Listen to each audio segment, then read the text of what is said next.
What you know about rolling, rolling, rolling? What you gonna do? Rolling, rolling. What you gonna?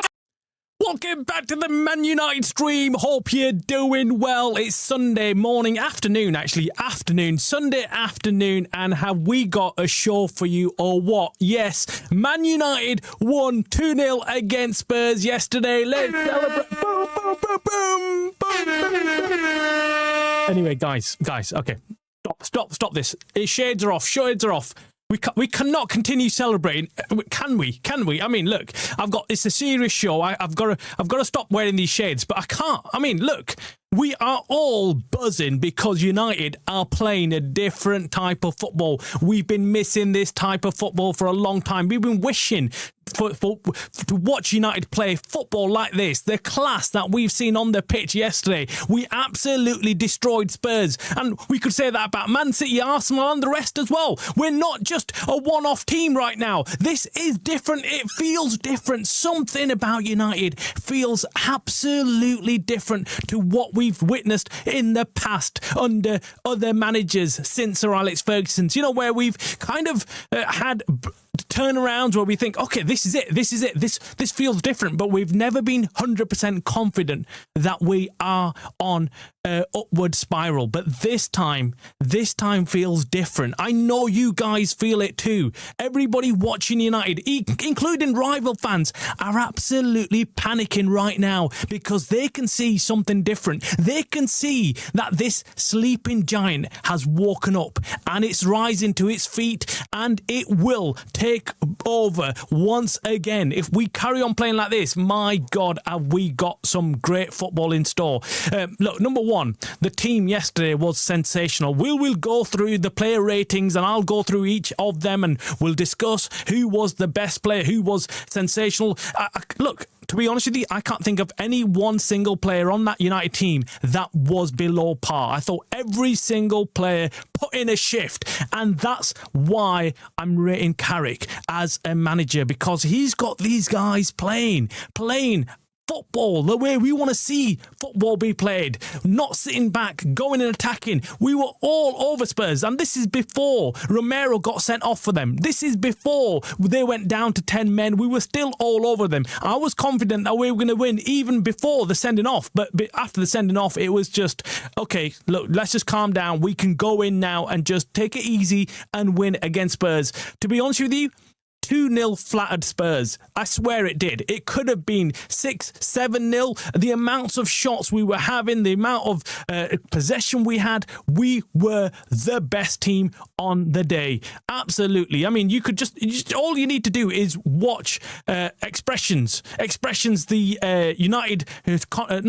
the Spurs content creator, and you saw what he was saying at the end of the game. He was saying, look, we got completely smashed. We got completely smashed by United. Spurs played awful, but I don't think Spurs played awful. I felt like United just didn't let them play. But anyway, welcome everybody. Hope you've had a lovely Saturday, and we've got some football today. We've got the big game against Liverpool against City. That's going to be very important. I think a draw would do us fine. Again, a positive result against Bournemouth against Villa. That was really good as well. A 1-1 draw keeps us in the hunt. We need to win our next game against West Ham, of course. Villa are going to be in action as well on Tuesday night, I believe. And, well, look, I can't see them losing.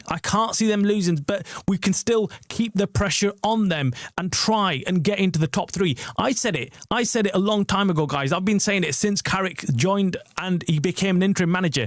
If we can see a mini collapse from Arsenal and Man City, we could be in there. But anyway, I'm not gonna get carried away just yet. But guys, before I carry on with the show, make sure you hit the like, make sure you subscribe if you're not already subscribers to the Man United stream channel. It is absolutely kicking off. But first of all, let's look at the games we've got next up. Okay, so these are the games. We've got West Ham away. It's not going to be an easy game, by the way. Again, I know I say this in every match that we come up against and every team that we come up against, but West Ham had a decent performance yesterday. They won 2-0. They're a decent team. They look like they've turned things around. United still should have enough, but we are going away from home. Can United carry on this level? It seems like every game that you watch of United, you think, surely we're going to drop some levels now. Surely we're not going to be able to keep up the intensity. But we did yesterday. Yesterday, we saw that United carried on where they left off. It's just insane. And then we got Everton away, and then we got Crystal Palace. I look at them, I know some people look at their matches and think, oh, they're easy, but I don't. I really don't. I think we struggle against these kind of teams. West Ham, Everton, Crystal Palace, we're going to struggle. So we need to be taking every game seriously, and every game from now on in has to be a win for us if we want to achieve Champions League football and, of course, be ready, waiting in the wings, just in case the top two flap it. And we know Arsenal do flap it. And we know we've seen Man City as well, who can flap it quite easy as well. A few other things. I'll kind of come on to the ratings in a little while. First off, I've got some things to just cover about Bruno Fernandes as well. Bruno Fernandes, this was crazy. I read this and I was like, wow, this is great. Bruno Fernandes becomes the second fastest player, Man United player, to reach 200 Premier League goal involvement. So just behind Rooney there with 314 games. But that is crazy, isn't it? That is crazy. What a player we've got on our hands, man. I mean, this guy is always involved in whatever's happening. Wherever we're scoring goals, you trace it back and it always leads back to Bruno Fernandes. That goal, the first goal and the second goal, I mean, it was brilliant. Another player that I think has been sensational for United and he's gone under the radar is Kobbie Mainoo. Kobbie Mainoo yesterday, I felt like had a fantastic game, man. He was just sensational all over the pitch. Just knows what to do. Just knows exactly how to play the game. And I really enjoyed it, man. I really enjoyed it. I enjoyed what he was doing. I'll put on some highlights, actually. I've got some highlights of him. Let me see, guys. Let me see. Kobbie Mainoo, highlights, man. Highlights reel. I mean, this guy, just watch him play, man. Just look at that. Look at that. The way he just keeps composure. Doesn't rush. Doesn't panic. Is a guy that we've been missing in that midfield. Look, in the games prior to Kobbie Mainoo playing, we were struggling at holding the ball in the middle of the pitch. We looked like we had no control. And this is why the title of today's show was, This is Different. This feels different. And the reason why it feels different is because United have got a control over the game. There's never a point under Carrick that I've seen right now under these recent games where I'm watching United and I'm thinking, shit, they've got no control of the game. I'm not quite sure what's going to happen next. I'm not quite sure whether we will be able to hold on to the lead, whether we're going to collapse or not. That's the difference, man. This is the difference we've got this time round. From all the other times we've seen United come back and look like they're going to, become a force to be reckoned with, it never felt like we were in control. Every time we were watching United win in the past, it just felt like we got lucky. But this time round, it feels like we actually know what we're doing and we're controlling the games. It is absolutely crazy to say this, but I feel like we've got a chance to, if we I'd sacked Ruben Amorim earlier, and I know that might be controversial for some people. Some people might be saying, oh, no, look, Ruben Amorim was good and whatnot. But if we had got rid of him earlier and brought this guy in, can you imagine what we would have done? And that all fingers point to Ineos, by the way. Ineos are to blame for, number one, bringing Ruben Amorim in when, they weren't going to back him. They knew he was going to play a certain system that we didn't have the players for. So why bring in a manager if you're not going to bring in the players for him? And number two, why did they hang on so late? Why did they not make that call when they had to? And it was almost like they were forced to make that decision. But it wasn't them making that decision. They weren't proactive in anything. So look, if we had, imagine what would have happened. Look at this kid, man. He was not playing Kobbie Mainoo. And you've got to give me credit. For those of you who've been watching me for some time, you know that I've been saying Kobbie Mainoo is a top player. We should not be selling him. He should be playing, because I've always had faith in him. I've always watched him and I thought, look, this kid is cooking, man. Like I said, if he was playing in any other club, we would be dropping a cool 80-90 million to buy Kobbie Mainoo. In fact, we'd be wishing that we had Kobbie Mainoo in our team. That's what we'd be doing. But look, Kobbie Mainoo, sensational player, man. I really, really like what he's been doing. And look, the Kobbie Mainoo, the goal the goal was actually crazy, wasn't it? Let me bring that up. Actually, I don't know if I'll be able to show you the full goal because it's kind of I'll get copyrighted. So I'll show you just the pass and the Kobbie Mainoo's movement. And I don't know whether you missed this, but this was insane. So you see Kobbie Mainoo, he's standing just behind the goalkeeper there, and corner's going to get taken. This has been worked on, guys. This has been worked on. Look at this. Look at his movement. He kind of watches.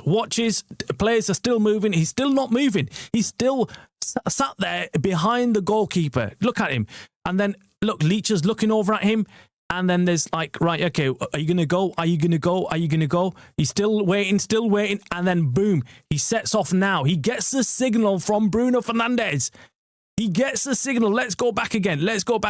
Watch this. Look, Bruno Fernandes gives him the signal and then he moves. He moves off. And this is crazy, isn't it? I mean, we've never seen this with United in recent years. Look at this.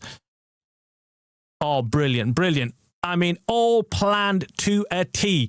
And that is calculated stuff. And then what Kobbie Mainoo does, again, this is not easy.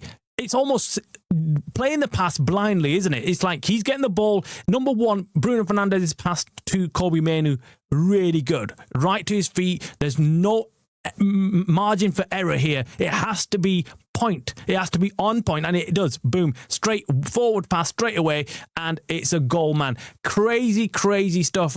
Just absolutely insane, man. I watched that about 7-8 times last night, and I was like buzzing over it because I was like, right, this is not normal. This is not United that we've seen previously. This United looks different. It is different. We've got players that are cooking right now under Carrick, and all credit has to go to Michael Carrick. Now, look, the controversy was, of course, the sending off for Romero. Look, for me, it was a clear, dangerous tackle. It could have caused a serious injury to Casemiro. And when we were watching it, we were all saying, shit, Casemiro's out. I mean, if he's out, we're shafted. And this was the danger of not signing anybody in the January transfer window. This is why we were all saying we need to go out there and buy a backup for Casemiro. It's not necessarily go out there, spend millions of pounds on a world-class midfielder. Just bring in somebody who can do a job just in case Casemiro gets injured, Mainoo gets injured,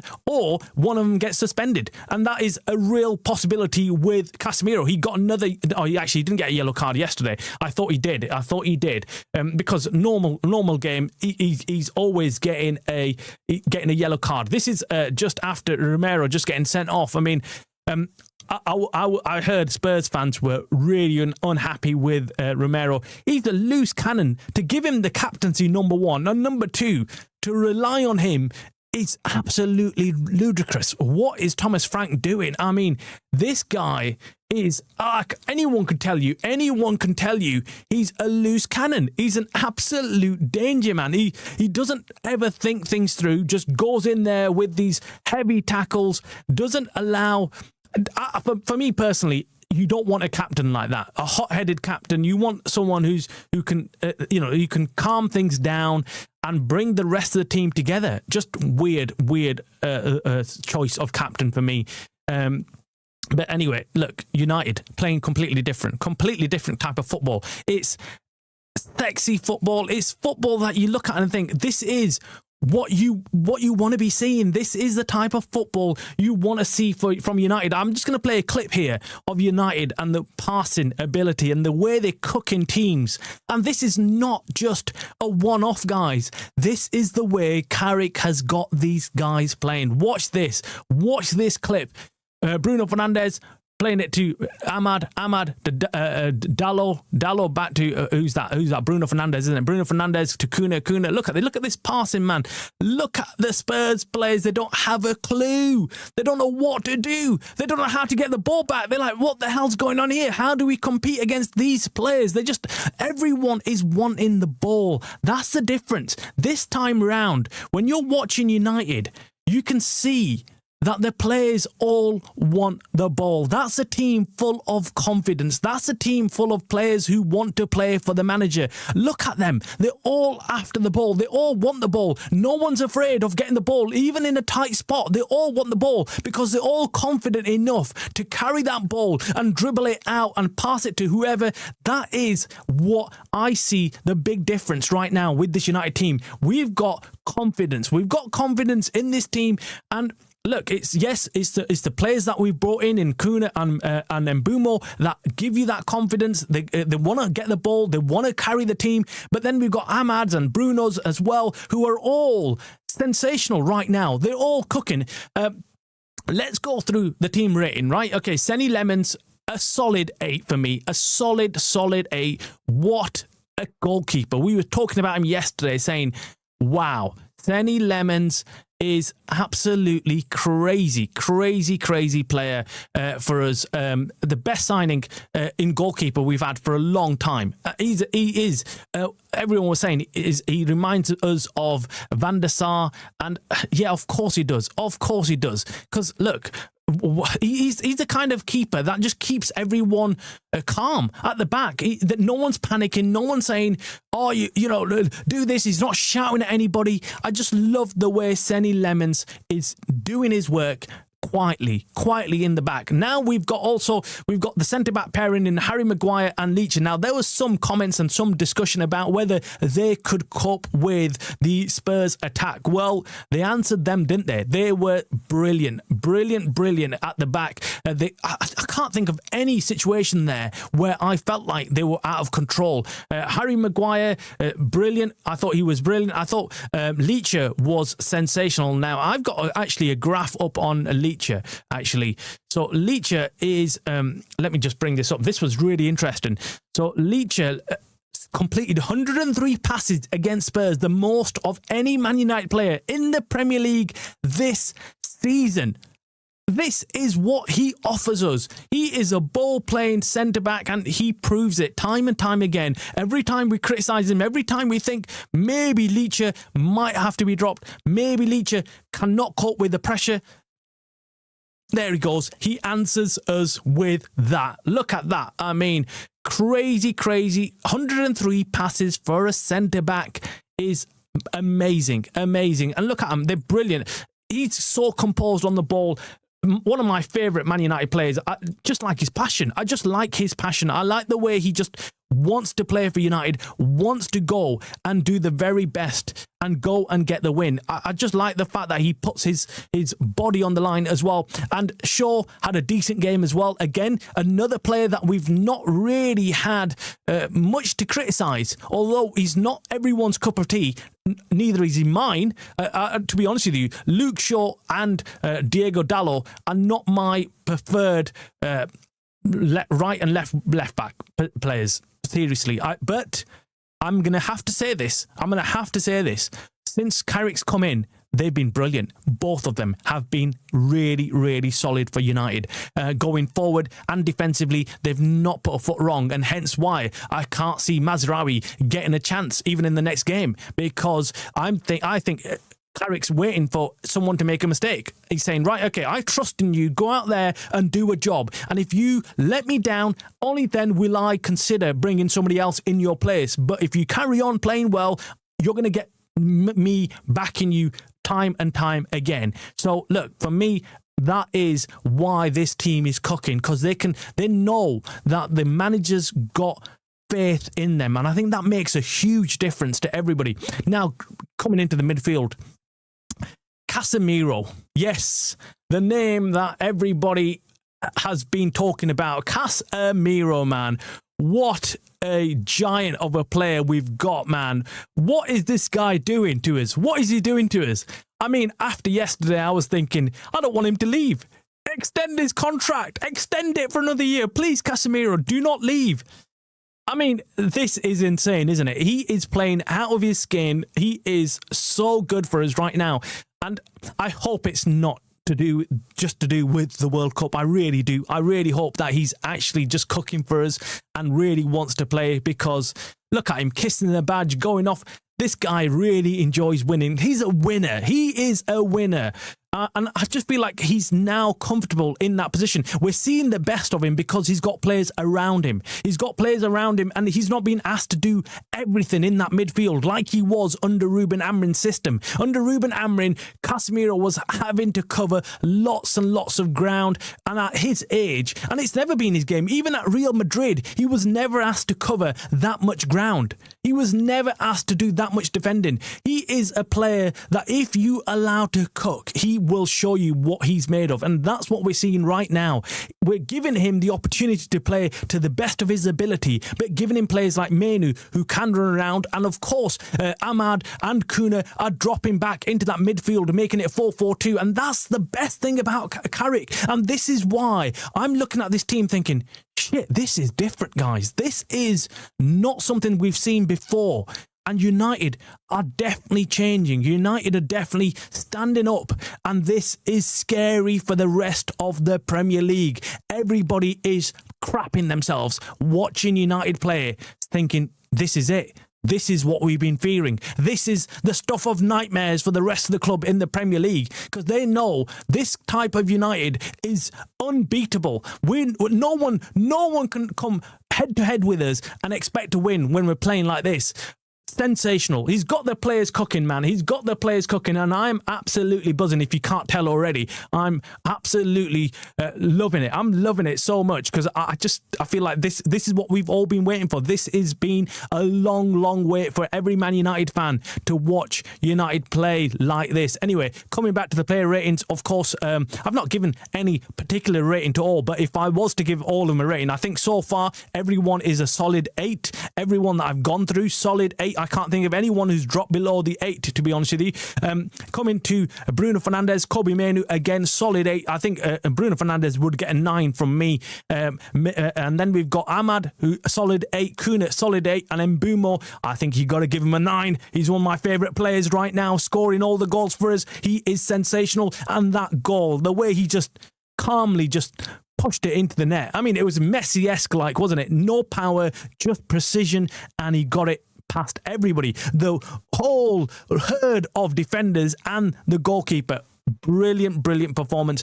Overall, guys, I have been astonished. I swear, I didn't. If you had asked me when Carrick came in that would we be playing football like this? Would we get this? I'd be saying to you, look, we might get a bounce back, but we're going to probably struggle against Arsenal. We're going to struggle against Man City. We might be able to pick up points against the lesser teams, but this is different. This is way beyond my expectations. We are absolutely on the fringe of something completely different here. Something much bigger than we all expected. This is very different. And I feel like this time round, it's not just, a couple of games and we're back to square one again. I feel like Carrick's got the consistency out of these players. I feel like this was a test against Spurs. This was a test to see whether we are consistent.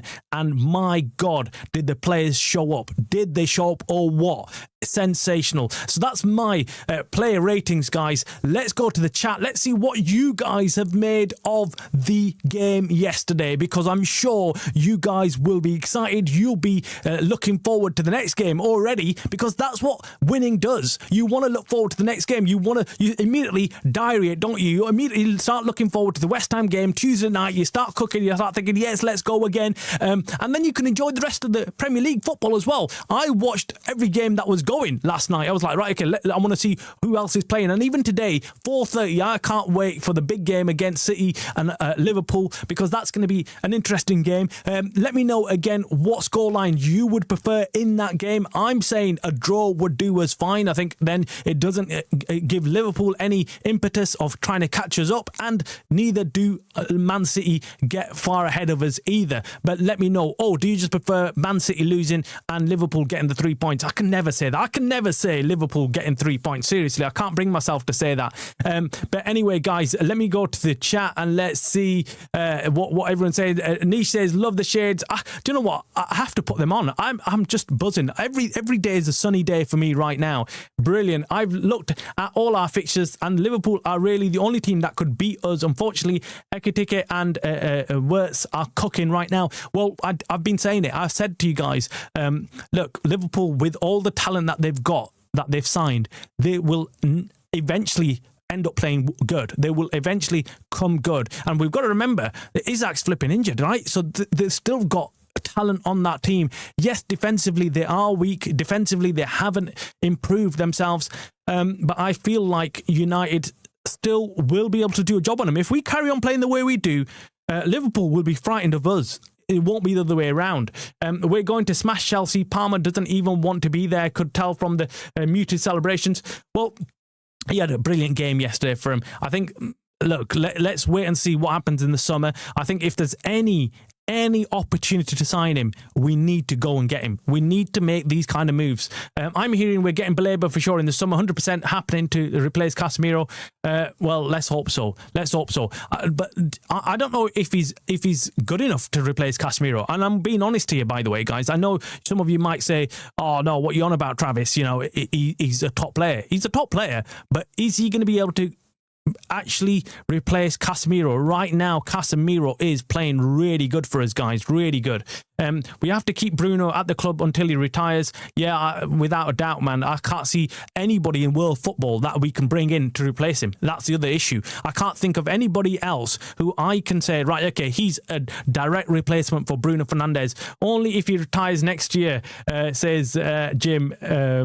Jim's not a big fan of Bruno, but look, I haven't been. Start of the season under Ruben Amorim, when he was playing deep in the Man United half, I wasn't a big fan of him playing there. I still felt like he was just trying to make them long passes and they weren't coming off, but my God, has he been brilliant under Carrick. He's been sensational. Baleba Menu makes much more sense. It does.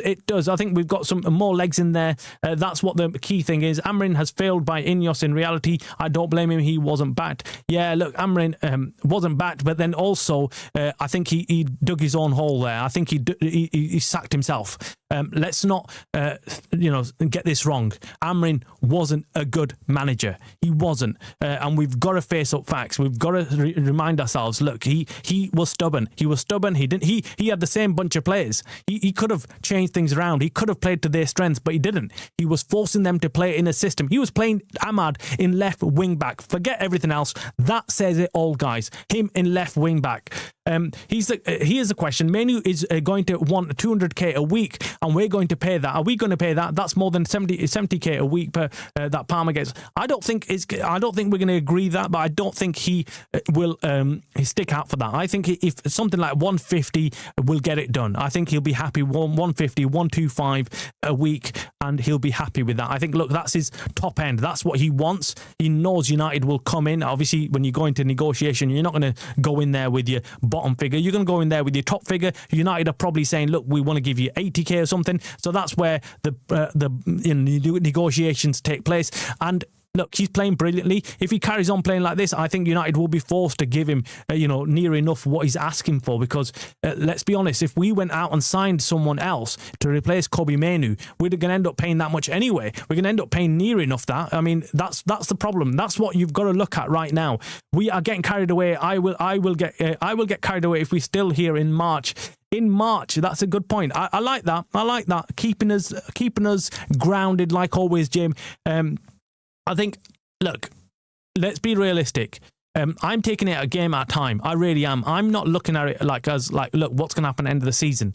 I'm looking at it as, okay, game at a time. Now that we've played Spurs, got the win, next thing is West Ham, and I've started watching West Ham. I watched the game, and then obviously trying to work out where the weaknesses are, how they've been doing. Because again, yeah, that's what I'm doing. Every game, a game at a time, to see whether we can just carry on this momentum, because it's a build up of momentum, build up of confidence, and look, there will come a time where we might slip up. There will come a time where a team works us out. Right now, we're still kind of playing a unique way where managers haven't been able to work us out fully. They're trying to work out what we're playing, how we're playing.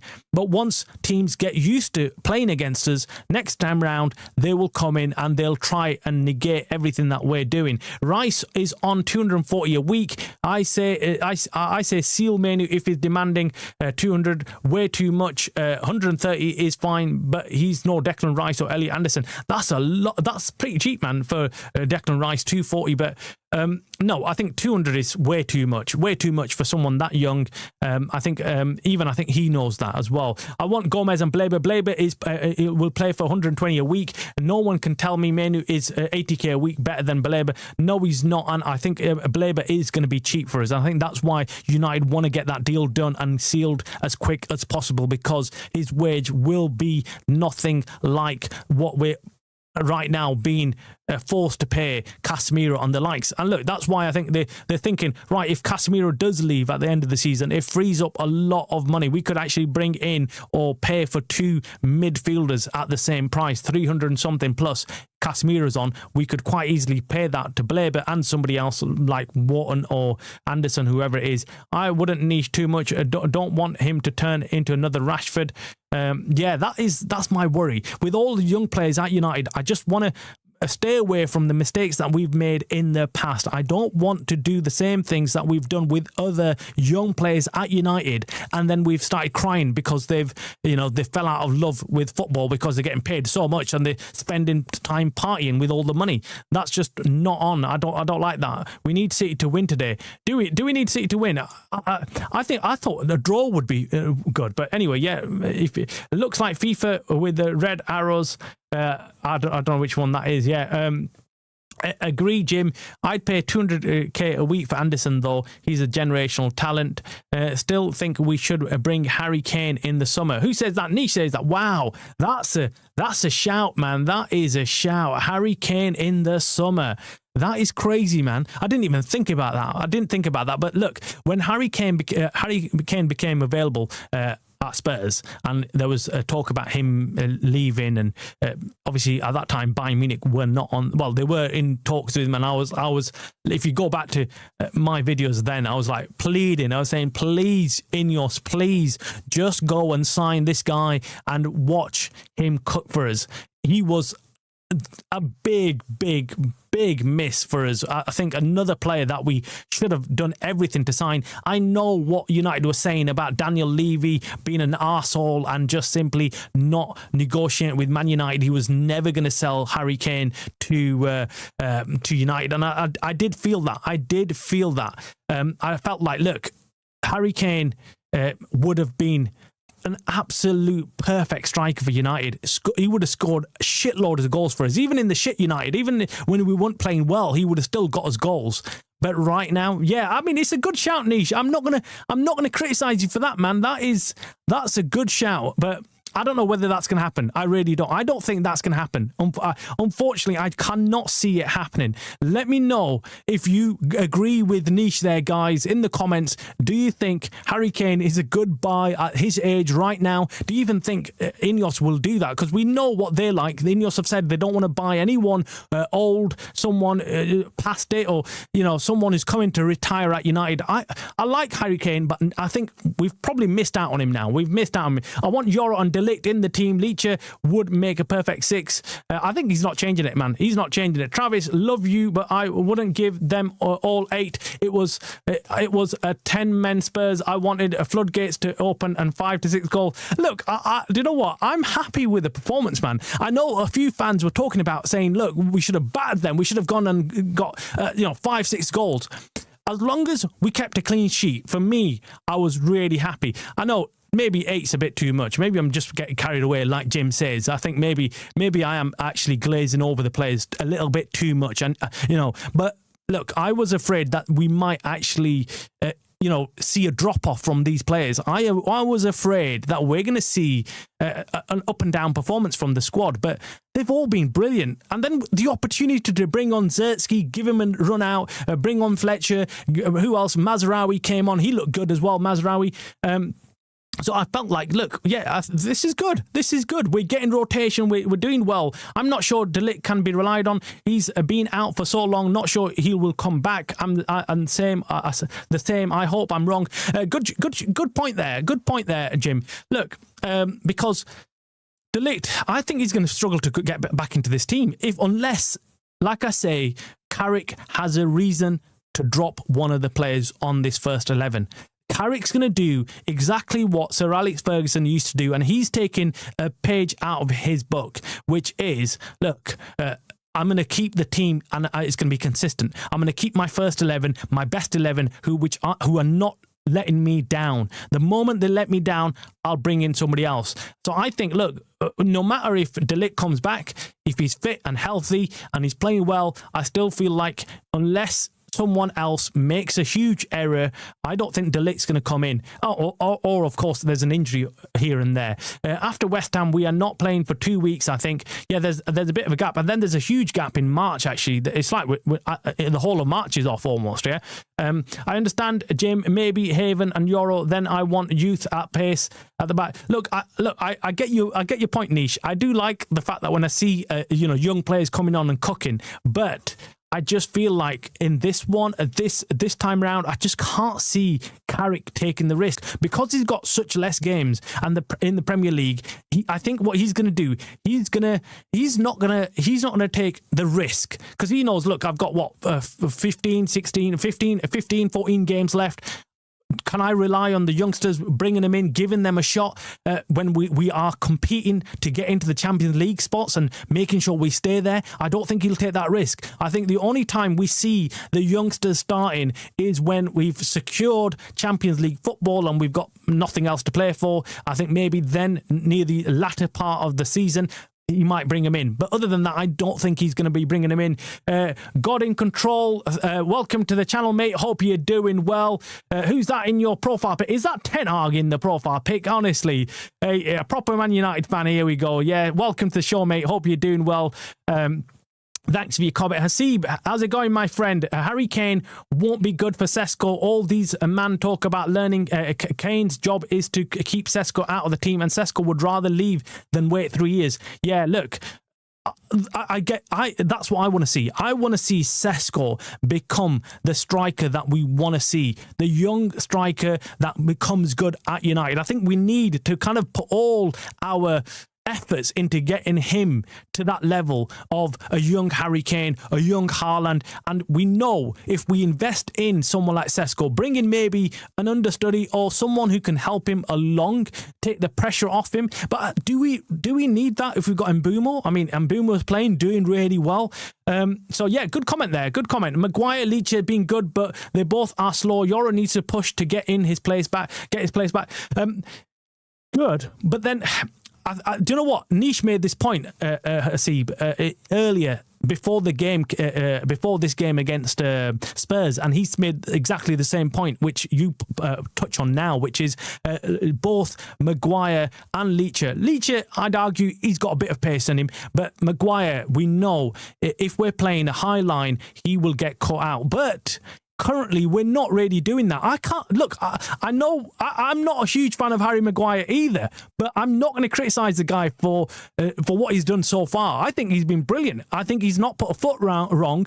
Yes, we know his weaknesses. I think the whole Premier League know his weaknesses. Every attacker knows his weaknesses. Maybe if we come up across a team where we know there's going to be a lot of pace, maybe he might switch him out. We'll have to see, because so far Carrick is trusting in the experienced players. You can see he wants those players who are ready for the big games to play, and the youngsters are being brought on sporadically. And the other thing, have you noticed, he's not subbing out the centre-backs like we saw under Ruben Amorim. So that's another key sign here that I was pointing out to when I was watching the game. I was like, look, he's not subbing them out. He's not subbing out the centre-backs. And again, that for me is really important, because I feel like that offers us stability. The core of the team should never be subbed out unless you're forced to do it. So when I mean the core, I mean, of course, the goalkeeper. You don't flip and take him off if you don't need to. The centre backs, the two centre backs, the midfielders. Obviously, with Casemiro, we have to take him off because he does get tired. But in that midfield, you have to keep one of your midfielders always on. You don't take them all off. And then, of course, your striker, if you can cope with him staying on, you keep him there. And obviously, Mbeumo did get taken off. But the two centre-backs for me is a must, because it takes a lot for them to gel and be up to speed in the game and be used to the attackers and whatnot. Maguire gave the pen away at Fulham because he was slow, more space to cover in the back too. Yeah, look, that's where you see his weaknesses. That's where you see. And that is any other Euro. I was saying it after the game. I was saying, actually, if that was Euro in that position, he would have quite easily cut up and made the tackle. Quite easy made the tackle. But yes, that was the only thing that when I watched against Fulham, we looked weak. And maybe that's what Niche was pointing to. Maybe that's why Niche was saying, I'm not confident in going into this game with Harry Maguire playing in there. But I was saying to him in the previous show on Friday night, I was saying, actually, Niche, I can't see him changing it though. I can't see him taking out Maguire, and I was right. Look, I'm not kind of saying, look, Harry Maguire and that's it kind of thing, no other way. I feel like, look, yes, if we are struggling with Harry Maguire at the back, but he did play well yesterday. He played well. Hasib, exactly, I think he's a disaster waiting to happen. In reality, you have to be Usain Bolt in the Premier League nowadays unless you have unbelievable control and technique on the ball.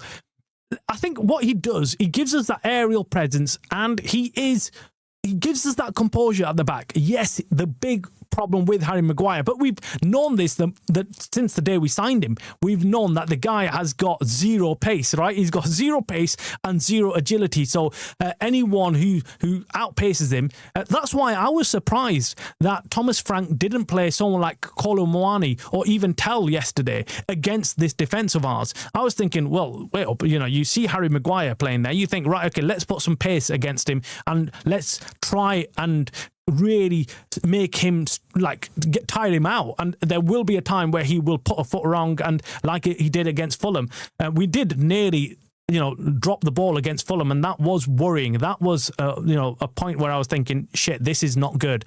But this is why yesterday's performance was so impressive, because we kept out. I know it's 10 men, but we still kept a clean sheet. So it was really important for us. Lumen, welcome, mate. Hope you're doing well. Hope you enjoyed yesterday's game. Should it be about trusting players or playing players who deserve to be starting based on tactics required? As against Liverpool and City, fine, Maguire was needed, but against others teams, we need a Haven. Haven, look, has been impressive. He's been impressive, but I still feel like he's not going to drop him. I know what everyone's saying, but I know what Carrick's doing. The way I'm looking at what he's managing, how's he doing it? He's instilling confidence in the players, saying, look, I want you guys to go out there. I trust and believe in you. Do not let me down. But yes, the weaknesses, let me be straight with you. When I first saw Harry Maguire come back in the first team against City, I thought, right, he's going to play him against City. He's probably going to play him against Arsenal, but then drop him for the rest of the games. I was surprised that he played him against Fulham. Obviously, yes, we're all kind of saying that he was weak, but then he's brought him back again yesterday against Spurs, which, again, after that, I realised. In the previous show, I said, look, anyone who might be not playing, it could be Harry Maguire, and I thought maybe, just maybe, Kuna might be dropped and Sesko might come in, and Maz for Dalot. Them were my changes I predicted could happen, but I wasn't confident. I told you guys that I got information that it was an unchanged team, and that's exactly what happened. I can see where everyone's coming from, but I also can see, look, he's not going to change him. He's not going to change it unless he has a complete howler. Against Spurs, Solanke was perfect with Maguire. Yeah, perfect. Yeah. Physical forward. Yeah, that perfect. Yeah, that's why he was the perfect man to mark, because Solanke hasn't got that pace, has he? He hasn't got the burst of speed either. We need a Haven who is great playing from the back. He can dribble, a player who in open spaces can play better long balls and passes than Maguire, who is also great in defending faster. Yeah, Haven has been very, very impressive, I must admit. I wasn't expecting Haven to be this good this early. And let's be honest, he looks as good, if not better, than Lenny Yoro. And Lenny Yoro was the understudy. He was the one that I was looking at thinking he's going to come really good. This is a video saying Mbeumo limping and injured as he left the Spurs stadium. Hope that's fake news. I've not heard anything. It might be just the way he's just walking. it might be just that he's just he might be just tired. I hope that's not the case anyway. Haven't seen the video, Jim. Yeah, I've seen the video, says Hasib. I don't think it's anything big. Just played a football game. Yeah. And Boomer has that walk. I've seen him before. He has a really laboured walk and kind of just looks shattered. So for being too tactical and concerned for Haven, but trust me, I'm not negative nor unhappy, just that I want to see players apart from Maguire, Shaw and Dalot. Look, they're not my favourite players. If you watch me previously, I'm on the watch-alongs under Ruben Amorim, you knew, they were not my favourite players.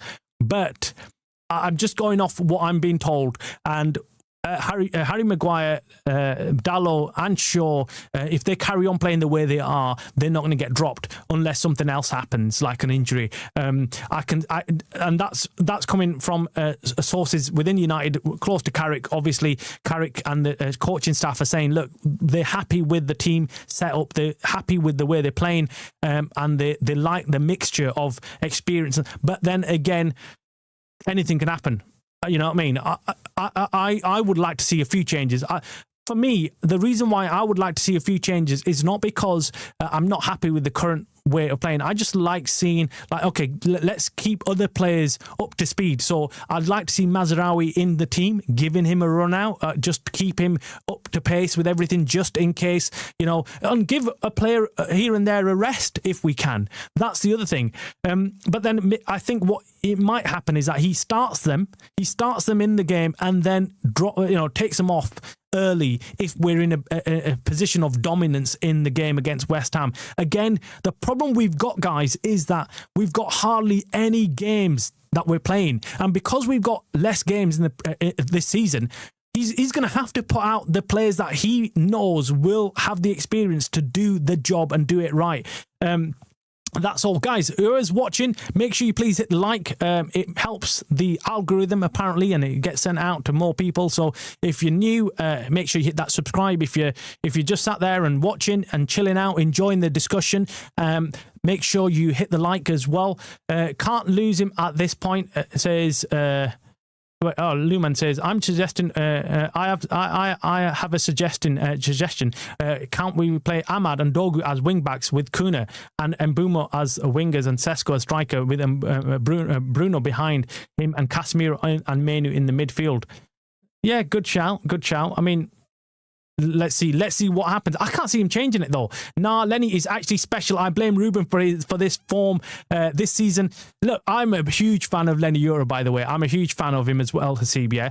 For me, the moment we got him away from Real Madrid and brought him in, I was like, this kid's going to be really good, and he's got all the attributes. And when he puts in them tackles, man, he just lost confidence with Ruben Amorim. That's the only issue. And then the fact that Ruben Amorim was taking them off halfway through the bloody game was not a good sign. And it never means it's going to instill confidence in the centre-backs, right? The centre-backs coming off mid-game is just silly. When they're not injured, when they've not, it's just ridiculous. You've got to put them out there and you've got to keep them out there. Yes, they might be having a bad game, but you've bloody put them there. You've put them there. Let them be now. Why is a centre-back going to meet a winger on a touchline? I don't know what you're referring to there. As I believe Ahmad and Dogu can do better defending than Dalot and Shaw. I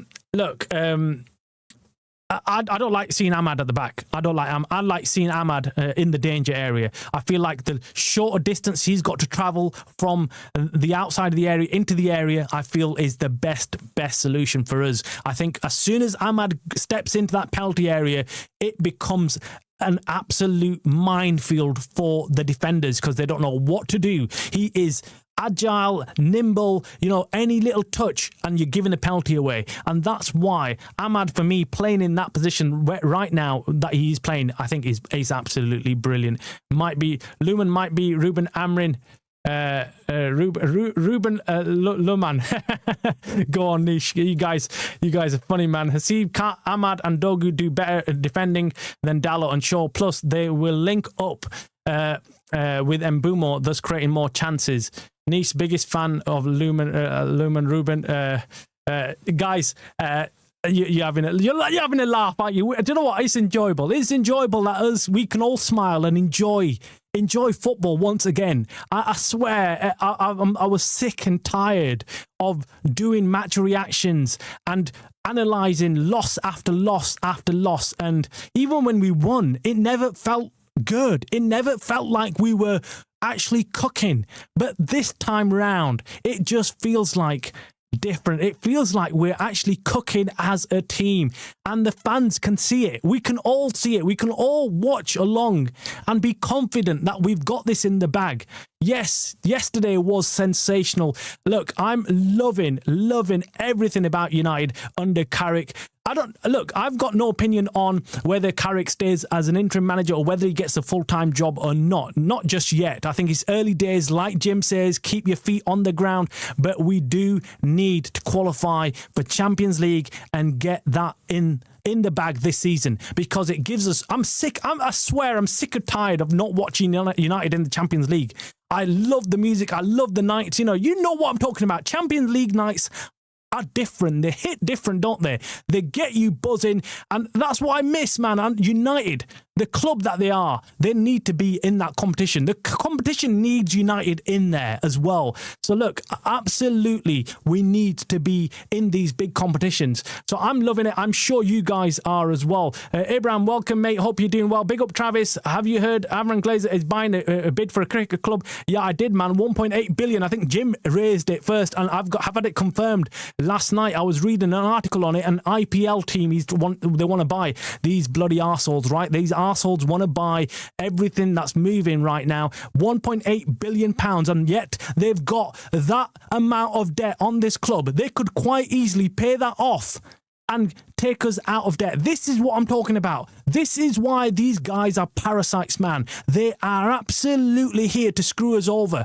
And yeah, they could quite easily do that. Can you believe the cheek? Can you believe the cheek that they're out there looking to buy a cricket club when they could quite easily put that money into United, yet they're allowing the roof to be leaking? Jim Ratcliffe, wake up and smell the effing coffee, you idiot. You're in bed with the devil. You're in bed with these guys who are not gonna spend any money, and you're trying to make money for them? You're a bloody idiot. You're a fool, mate. You're a fool. You need your head checking right now. You need your head checking. You cannot be a Man United fan if you think that these Glazers are good for the club. Seriously, it really gets me irate. Madison, welcome, mate. Hope you're doing well.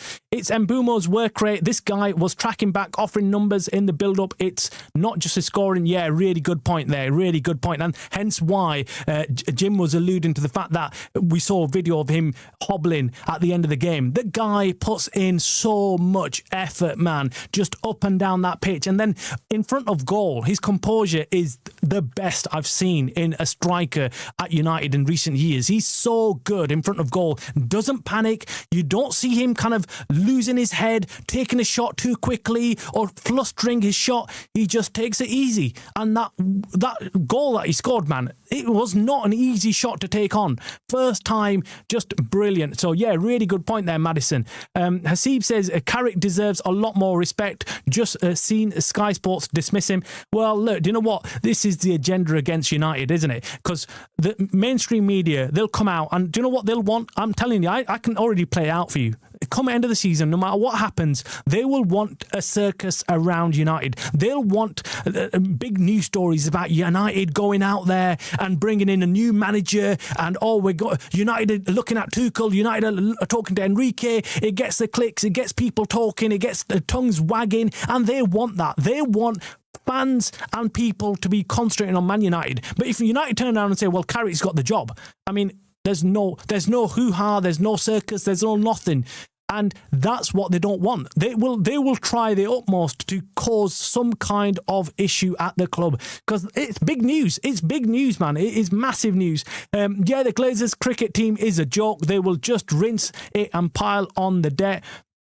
Well, apparently, I'm hearing that the only reason why they're even buying it is because they immediately they're going to make a lot of money because it's a big game out in India at the moment. I don't watch cricket, so I'm not big I don't follow it. I do know of the IPL, so I know it's got a lot of fans, billions of fans watch it every week or whatever.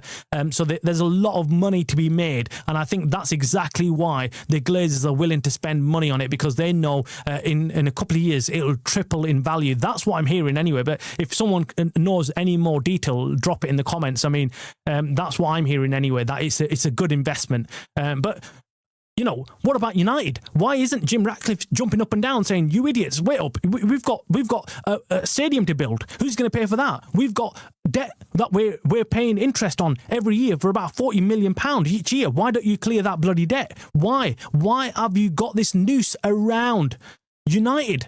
Let us free then, you arseholes. Let us free. Absolute joke, man. Absolute joke. The Joe Glazer is worth 1.7 billion.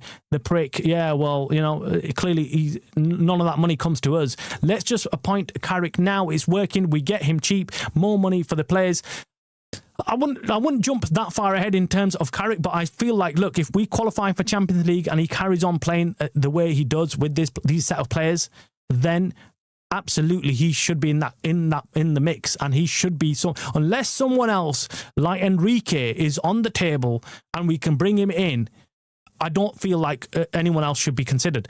That's my personal opinion, by the way. You might disagree, and I respect that. You might think Tuchel is the man for the job. You might think Eddie Howe is the man for the job, because he might be. We're getting rumours that he's going to get sacked at the end of the season. Eddie Howe might be leaving by mutual consent Newcastle, and there might be some fans out there saying, no, I want someone like Eddie Howe to come in, or I want someone like Tuchel to come in. Me personally, I think if Carrick is doing a job, there's little point going and getting someone like Tuchel or someone like Eddie Howe, unless there's someone way ahead of the game like Enrique, who's is going to come in. But then again, my worry is that even someone like Enrique coming in will want money, will want a new squad, new players. Will Ineos back him, or will it be another 2-year cycle where we end up getting rid of him and Carrick comes in as the interim manager again? So, you know, what happens then? It's a big worry, isn't it? It's always a big worry for United fans to get some stability. I feel like this is the first time I'm confidently sitting here and I'm enjoying watching United play, and I can predict what we're going to turn up like against West Ham. How long has it been since we've been able to say that? How long has it been since we've been able to say, oh, we know exactly what type of game United are going to play come Tuesday night? It's crazy, isn't it? It's crazy that we've not been able to see consistent football at Old Trafford. It's crazy. It shouldn't be allowed. Glazers taking too much money out of our economy. UK government shouldn't let them own the club in debt. Absolutely. Good point there, Jim. I think this is where we need government to step in and say, actually, this is an important institute of the country. United is a big money maker. Why allow the Glazers ownership of it like this? Right? They're just running it into the ground. Would Carrick have done the same at Spurs had they replaced him with Thomas Frank? Good point there, man, Lumen. You're throwing spanners in the works today, man. What is up with you today, man? You should be celebrating, Lumen. Shouldn't be throwing these kind of questions at us right now. I mean, look, I don't know. He might have, but I can't see him doing that. No, I think United have got, number one, a much better set of players. I mean, every single player United, we wouldn't take any of the United Spurs players in yesterday's game, would we? I mean, United have got a much better team. If Enrique on the table, okay, let's get him. But if City will offer him insane money, yeah, he'll go to City. Enrique comes and does at United, his legacy would be bigger than Pep.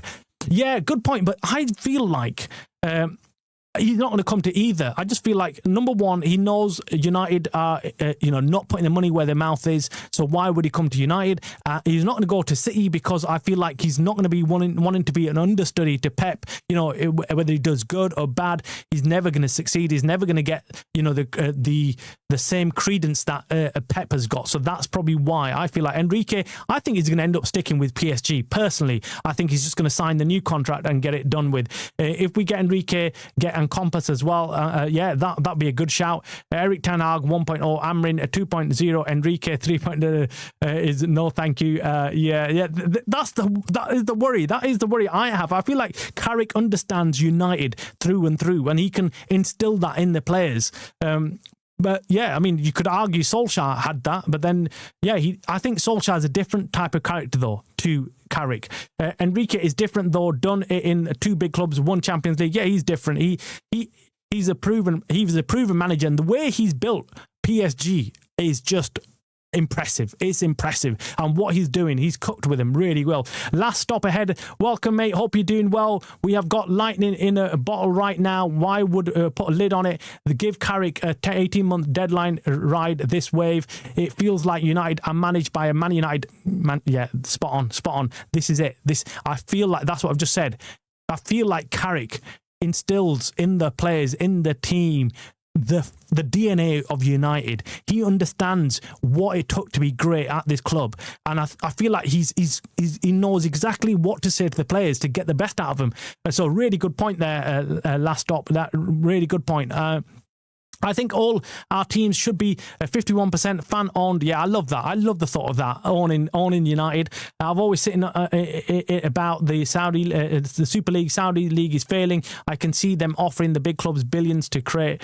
Look, I think that too. I think I think fan-owned channel. Clubs are so good, so good. It would be such a good setup for us.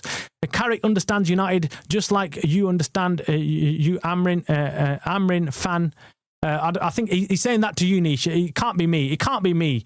Anyway, guys, I'm going to leave it there. I want to say a huge thank you to everybody who's joined in the chat. It's been great to listen. Grace. Let me finish off on Grace. First time, I'm sure you've commented. So thanks for your comment. Thanks for joining us this morning. Who do you think is the perfect partner for Manu next season?